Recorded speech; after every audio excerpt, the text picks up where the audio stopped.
What was the transition like coming from the military into back to the civilian world? Was Well, it I've easy? done it 3 times. I know. So by this point, were you a pro or? I mean, realizing that at this point you are done. It was, the transition wasn't hard, and ultimately it's because I got a great wife, and I've got great kids, and me and my wife have just had that relationship. I knew we could get through anything. Getting through the aviation side of things and trying to become a pilot, that was an oddity. It was a whole different beast, learning how to fly for the airlines versus what I was doing within the military. Did you make it through that? I did. Okay. I was a pilot for SkyWest Airlines for about 3 months, and then COVID hit. Okay. I was based out of Chicago, living in a half flat with this lady. She rented out her room to pilots. And I was trying to figure out how I was going to get home as everything was shutting down around me. But that was all fun. Again, I love learning, and learning to fly jets and learning to fly for the airlines was, again, it was a dream. I can't believe I have flown a jet kind of deal. But as COVID was coming in, I was starting to understand what it'd be like to be a commercial airline pilot. And I was sitting there thinking I wanted to be home for birthdays, anniversaries, Christmases, and Thanksgivings. And I've just signed up for a career field that, to start off with, I'm not going to be home for Thanksgiving, for Christmas. And what in the world was I thinking? So COVID became a blessing.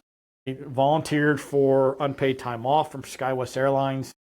And I'm sitting around my house in the middle of nowhere, Texas, going, what now? And I've toyed with wanting to be a school teacher for a long time.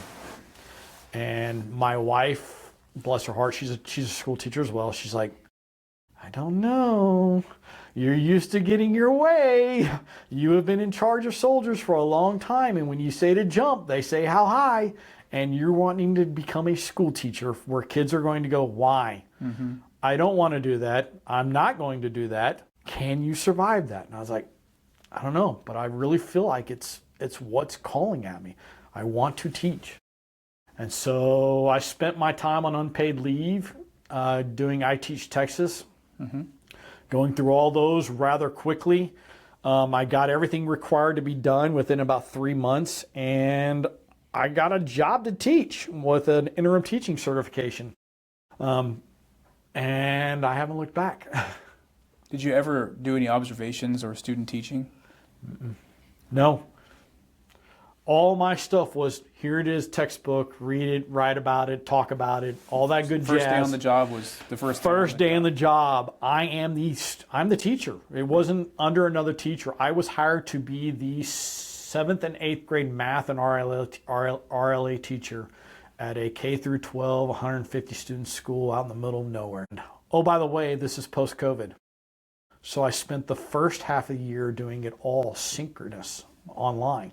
Halfway through the year, we started allowing students into the school, but they wasn't mandatory. So I was actually, it was a hybrid. I'd have my camera up teaching the students at the house while I had students in the classroom with their big shields up. And this is all as a brand new teacher. I actually think I had 6 preps. I think I was doing 6th, 7th, and 8th grade math and RLA. What a baptism.